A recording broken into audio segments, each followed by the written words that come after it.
Hey everyone, welcome back. If you forgot your CIBC password, open the app now.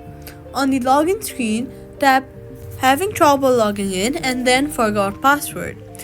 Then you're going to enter your card number or username and your email address.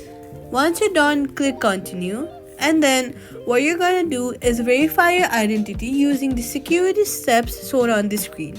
Next, you're going to create a new password that meets CIBC security requirement.